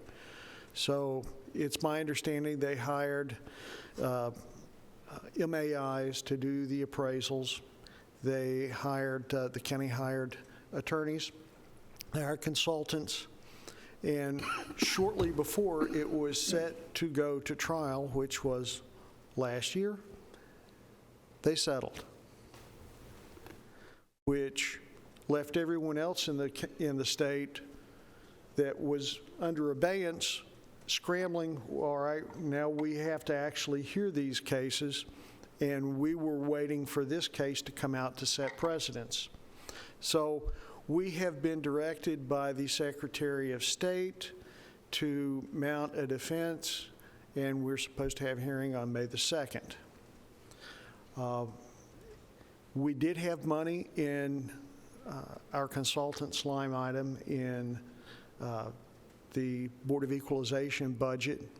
We have about, I checked with Mark today, we have about $11,000 left in it. The anticipation is that to mount a complete and thorough defense would be somewhere in the $50,000 to $60,000 range. Now, that sounds like a lot of money until you look at the amount of tax dollars that could potentially be lost if we were to mount absolutely no defense, fold our hands, and go away. It could be quite substantial. I don't want to talk too much about a pending appeal in in open session right here, because there may be it may not be prudent for the county for me to say too much more. I do believe that, as I was talking with Chairman P. earlier, that if we had some of the funding put in place now to help us get over the hump in the range of $30,000, that would get us through the next budget cycle. Because whatever happens in May, we're going to be having another budget in June that this will be going into the budget for July. And if whatever happens, we anticipate that the attorneys are going to appeal this from the State Board of Appeals to Chancery Court, which may take another year and a half to work its way through, which will mean we'll have additional expenditures that will come out of that. And that's every time an appeal happens, it goes through a process. The opposing counsel will send their depositions or their requests for information from us. We'll do the same with them, and they'll say everything that we ask is irrelevant. We will pretty much tell them that the information that we have is public record and they can look it up. We have it there for them. But it's kind of it's a dance that we have to dance, and it's just unfortunate that what we were anticipating happening with some precedents being set in East Tennessee didn't go the way that everybody else had thought that it was going to go. So that's, we'll do the best we can with mounting a defense with the resources that we currently have, but I would request that we consider making allocation of at least $30,000 to help us get through July until we get to the next stage. Let me interject a couple things. Yes, sir. And I asked our assessor to come and to put this in front of us. Now, I'm not ready to make a decision on this tonight. And like I said, part of the problem is I want to hear from our attorney. This needs to go through quite a few processes, and my suggestion is we at least, first of all, I want you to talk to the mayor about this. I want you to talk to our attorney about this. This needs to go through, the correct committee, which this is one of the committees that you need to address. But I also think that we possibly need to discuss this at a private session with our attorney after one of the full commission meetings. So I'd kind of like to stop the discussion here. But I do want to ask you, the money that we discussed there, you mentioned just then, you're saying that you may need that before the end of this fiscal year. When we had a discussion, I thought you were talking about the coming year when, you had mentioned the figure there to me. I'm sorry if I wasn't clear with that yet. Yep, my apologies. Right, and I understand you just got this information too, I assume this week. Yep. I mean, I got your email yesterday. I think it's when I called you. So just to let you know, that's why I haven't said anything here and allowed him to come forward. But at any rate, I'm gonna call a quit for it right now. Okay. And if you would contact the mayor's office tomorrow or as soon as you can, and we'll set up time with Nick and maybe seeing their. The mayor had asked me about an appeal that had come down out of Robertson County that was with the Walmarts. Yeah, so I did some, we're okay pretty much. We believe the Walmart case is going to be fine with us. So when we got the information after we had talked saying, well, now you've got a court date set for the Lowe's, and the attorney that we use to handle these for us is Bobby Lee. I think you may know Bobby Lee from the comptroller's office. So to be clear for this committee, I was in Robertson County, and the mayor, excuse me, let me back up. I was at a GRNCC meeting, the Greater Nashville Regional Council meeting, and the mayor of Robertson County and I were having a conversation, Billy Vogel, and Billy Vogel was expressing some concern about how they had to write a check with regard to a tax refund by a big box store, particularly Walmart. And he was asking me if we'd had a similar situation in Rutherford County. I was unaware of any situation like that, but on the way back, I called Mr. Mitchell. It was a Wednesday, and then Rob got back to me the following week, and I asked Rob specifically about if we had a situation like that in Rutherford County. He said, no, I feel very confident in our position with regard to our assessments. And I said, well, please do some research, and if you find anything, please let me know. So I guess you're letting me know tonight, aren't you? It was one of those things. Walmart, we're good with Walmart. We believe we can get Walmart settled. Walmart is a different animal than the others, and they were tied to the abeyance, and it took me completely off guard with that one, because I was asking my chief deputy. He says, well, we've been waiting on this one, but we just got the notification from the state that came to our attorney that they're setting a date, and that was because it's my understanding that the Secretary of State is trying to clear out the backlog of appeals that have kind of log jammed up. So he's got somebody that's setting the dates, get them in, get them out, get them heard, and move on with it, which kind of puts us in an odd little position with having to defend something before we thought we were going to have to do it. We felt certain, as everybody else did, and Chris Trauber, the assessor in Robertson County, felt that whatever the decision was out of Sullivan County would be the decision that would set precedents for the way all the others would be handled. And at the last minute, when the date was set, it's my understanding that the assessor had an offer from the attorneys in Memphis, and they said, here's the offer, will you settle without having to go to trial? And he said, well, yeah, I'm ready for it to be over with. So he settled, which we don't have a precedent to fall back on now, or a template. So that's kind of where we are. But I look forward to discussing it with the mayor and with any commissioners that would like to discuss it, and of course with Nick. And I'll try to arrange for our attorney, Bobby Lee, to be there to answer any questions as well. If I may ask, how many big box retailers in Rutherford County are seeking an appeal? All of them. They got together as a group and said, okay, we're going to appeal this? Each year stands as a separate appeal unto itself. So when they appeal them all. So both the Walmarts, they appeal every year. Both the Home Depot, well, all the Walmarts, there's 6 of them now, I think. The Home Depots, they appeal every year. The Lowe's, they appeal every year. When you say all of them, I'm assuming the JCPenney's, the Belks, the Dillards, everybody. Everybody. Okay, and so the 5th is our hearing.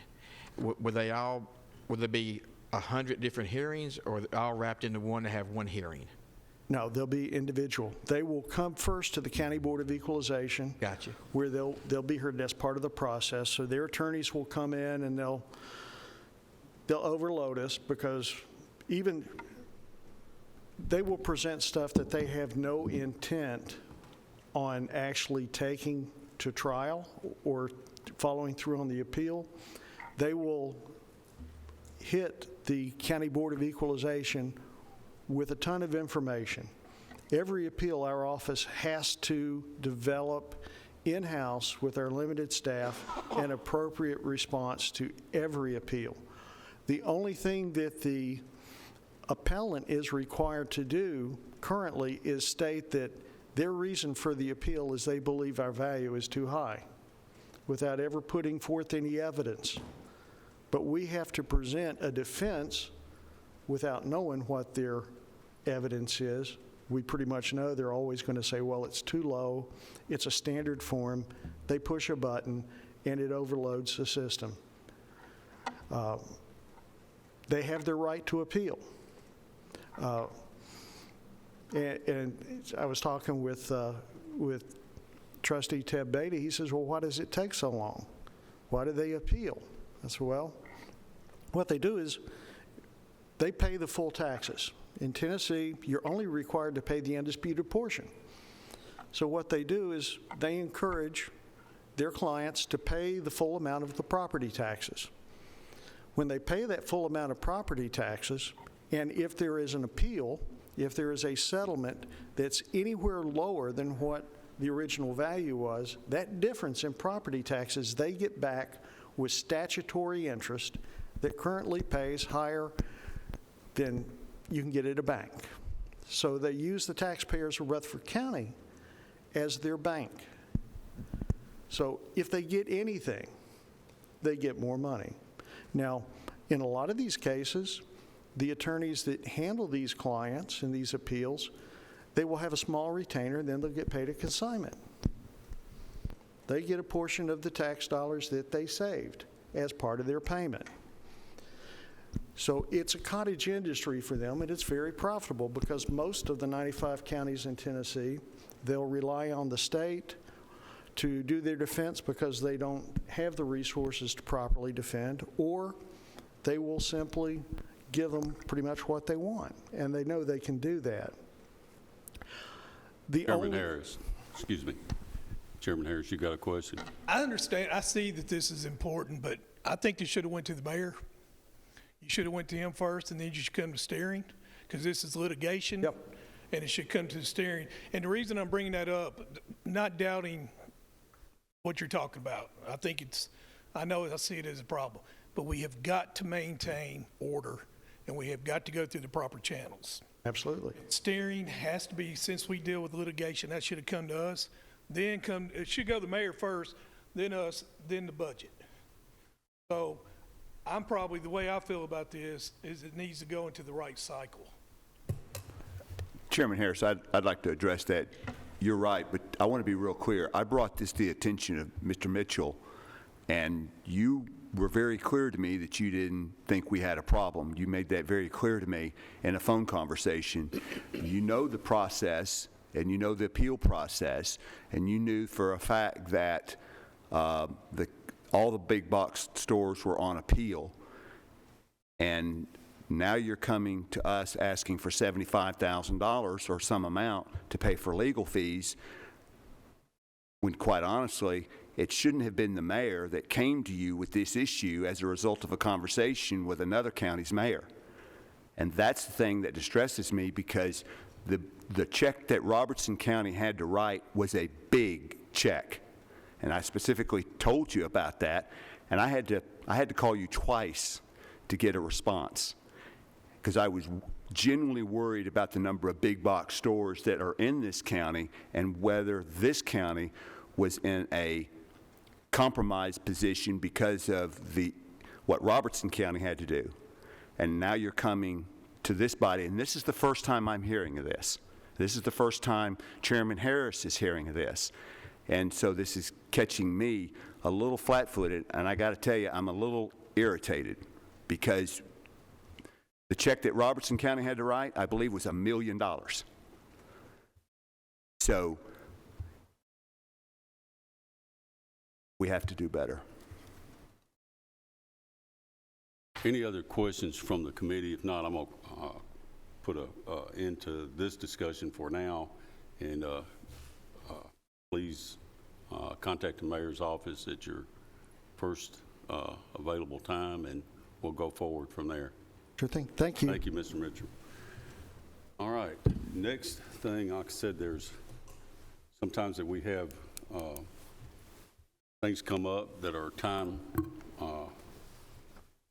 pressured, and I'm gonna call on Commissioner or Chairman Harris first, and then ask Michael to give us specifics, but if you would explain what's going on.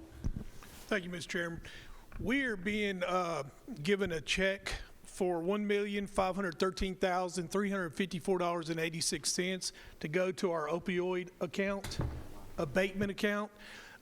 There is restrictions on this money. Michael's going to go over that with you. This money has to be spent, I believe, Michael, in 4 years. So that's something new that was thrown on us that we was not prepared for. Also, they have a set, which is Schedule A, which if you swipe left, it'll be your third and fourth page. So that's some stipulations on us as well for this particular money. The $550,000 that we have right now is unrestricted, and we can spend that anytime we want, and I do not believe we have a time constraint on that. But since this has got, I'm going to turn this over to Michael because it's got restrictions on us, so we had to go through budget. So go ahead, Michael. I just wanted to piggyback off that and add, I know we've talked a lot tonight about going through the proper committee process. This is one of those unique circumstances. We just received this yesterday afternoon. The county attorney and me just had a chance to review it, actually yesterday right after the Board of Zoning Appeals met. And so with the time frame of opioid committee meeting next Wednesday and with county commission meeting next Thursday, my recommendation tonight would be for this to go to opioid next Wednesday. That would be my recommendation. But I want to speak to a little bit about some of the restrictions. So first off, this money is separate from the $500,000 or so that we currently have. That money is currently earning interest. So this is separate from that. It does have some restrictions that money does not have. So this money must be spent on opioid abatement and remediation purposes that are specifically approved by the Opioid Abatement Council and included in a list of approved programs created by the Opioid Abatement Council. And then they also give us an attachment for the approved programs of abatement and remediation. And I'm going to cover a couple of those real quick for you. Some of those are pregnant and postpartum women. A few of those are expansion of warm hand off programs and recovery services, expanding treatment of neonatal abstinence syndrome, treatment for incarcerated population, other prevention programs, expanding syringe service programs, and enhance evidence-based data collection and research analyzing the effectiveness of the abatement strategies within the state. So it goes on to talk about how to treat opioid use disorders and talks about supporting people in treatment and recovery. So this money just goes on to say is it does have some more restrictions. If we have any questions, we are supposed to reach out to them and make sure that whatever we put in place with this money is approved by them. So I think it is something great. My understanding is we will receive this money. We will place this in an account to earn interest on this separate from the operating funds. Mayor. Can you tell me, does this particular grant afford us the latitude to work with faith-based groups or 501c3s that are already doing some of this in our community? I cannot tell you that tonight. I cannot. Okay. I think it's something worth, it's a suggestion worth looking into because I know Greenhouse Ministries is already doing some of this, and there may be some synergies already available. They may have some infrastructure already established, also some other groups, and so it might be worth our while looking into the fact of not reinventing the wheel, but just taking advantage of those synergies, and that's why I asked. And the reason I can't tell you specifically is because this document here is just a letter of agreement. It's going to outline some very broad, strokes there. Okay. And so I think as we dive into this more, and as Opioid Committee meets next Wednesday, I anticipate us reaching out to them as we finalize the plan. And I do think Opioid the committee had started narrowing their focus over the last few meetings. And Commissioner Harris can speak to that, but. To answer your question, Mayor, yes, we can. Yes, we can help 501cs. We had the entire council coming to our meeting Wednesday. It's a big meeting. The state's coming in. They're wanting to see how we do things. We are actually a blueprint for them. So they're coming in here. The guy that's over the abatement council, Dr. Lloyd, will be here, so we can answer your questions on that, or he can answer your questions. I am a little bit got surprised by some of the restrictions in here. They have been added since our last meeting that we have. But we have a meeting on Wednesday at 10 o'clock here, and we're also going to go over and try to make a partnership with MTSU for their data analytics and try to find an infrastructure, how to track the money we give, how to, who to give it to.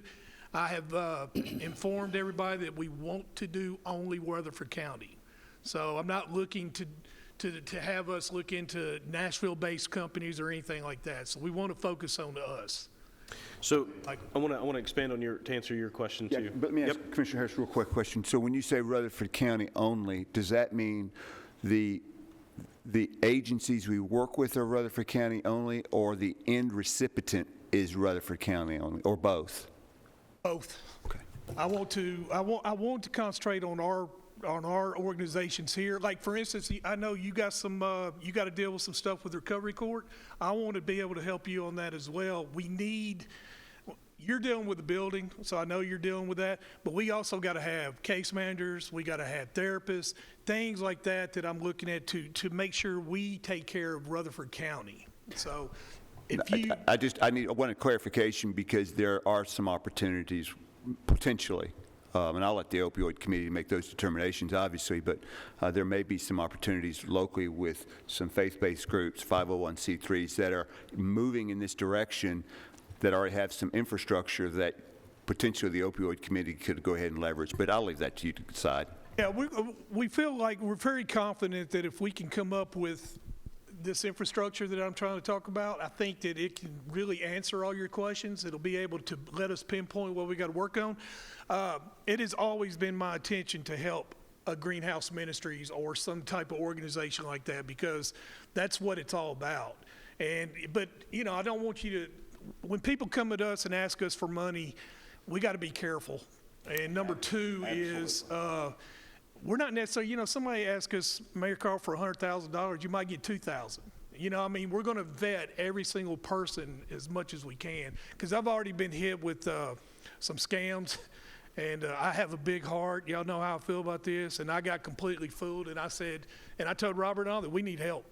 We got to be able to start having people vet these, and that's what we're doing. So, well, the reason you're hearing this now is, of course, we have an opioid committee. Chairman Reed, myself, Chairman Harris are on that committee.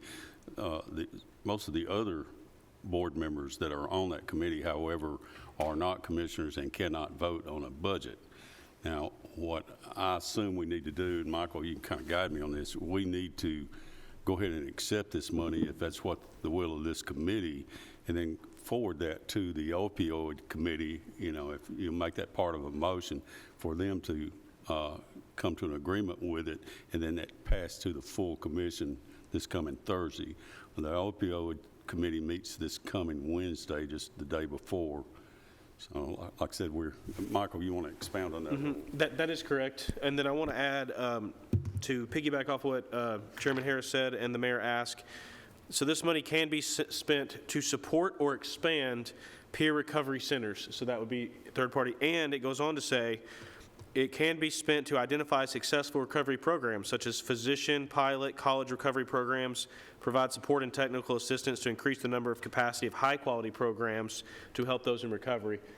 My anticipation is, just like Commissioner Harris's, is that would include 501c3s and stuff, that we could vet properly. But that's just what's in this letters agreement, and then I would agree that that's the route I would recommend. Hey, you've heard the discussion, Chairman Harris. I'd like to make the motion to approve or to send this to the Opioid Abatement Council or Committee. Yeah, I'd like for you to go ahead and leave that to approve and to send to the Opioid Committee, if that's okay with you. Do I hear a second? Couple seconds. So. Can we ask a couple quick questions? Yes, please. Okay, so this is one committee, two different funds. Are there any I've seen some of these before. And occasionally you run into these anti-commingling rules and things along those lines.